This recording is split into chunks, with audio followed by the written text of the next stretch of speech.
Ladies and gentlemen of the jury, you now have the very narrow responsibility of deciding the case before you from all the evidence that's been admitted. You must examine whether or not the government has proven the charge that it has leveled against my client. This is not a question of judging my client's character.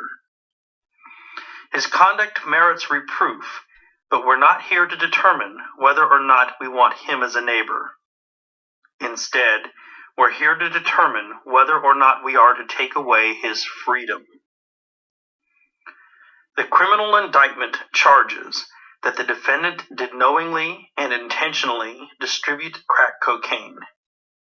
Now, based on the testimony of law enforcement and every single other witness in this case, there is no evidence that Joaquin Morales ever delivered, distributed, sold, gave, or in any other way transferred drugs to anyone else.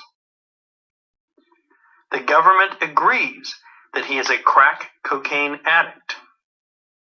Defense Exhibit Number 4 is records, reports from experts in which the diagnosis is cocaine dependency. The government's position, however, is that he can turn it on and off whenever he wants to.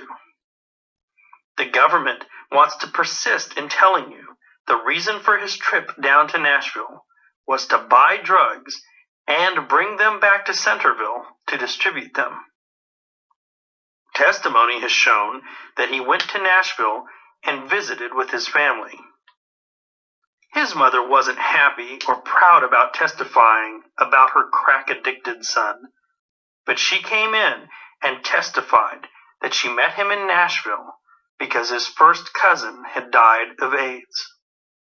He was close to his cousin, and his cousin never told him that he had a life-threatening disease.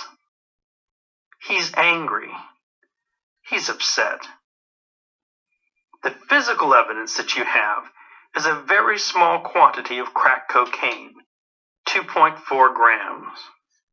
A minuscule amount, consistent with using crack cocaine. You should consider that in determining whether or not it was his intent to deliver or sell it, or if it was his intent to use it.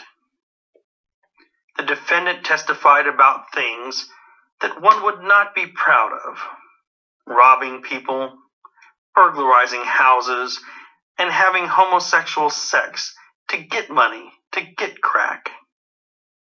The counselor describes him as a client who appears to be open and truthful. There has been nothing here that has been held back.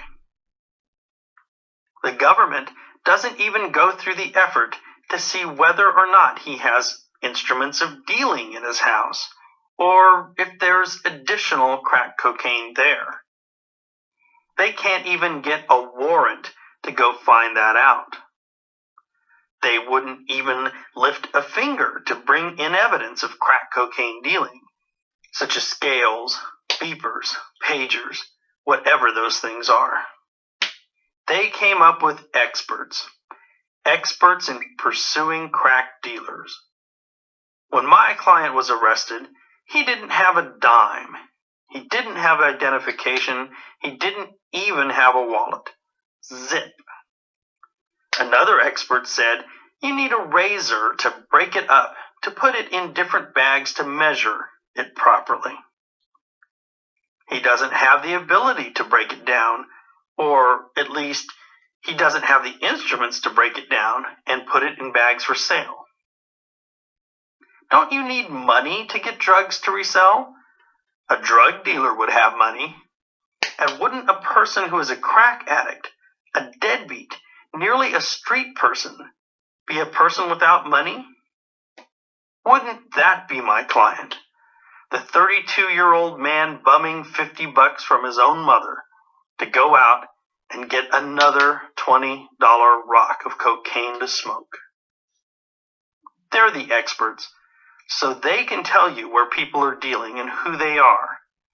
Yet they can't put one single person on the stand who can testify that the defendant gave them even 1,000th of a gram of crack cocaine. Not one person.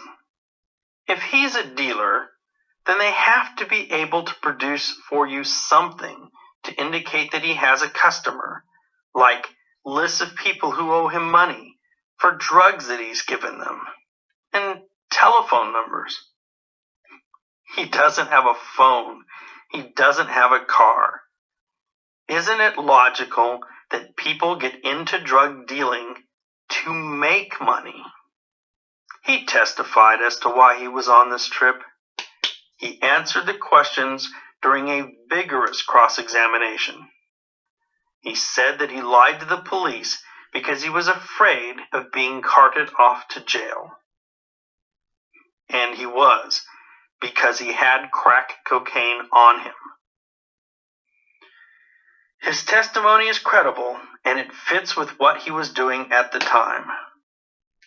The judge will instruct you that if you find that there's no proof that the defendant intended to deliver crack cocaine, then you can find him guilty of a lesser included offense, simple possession.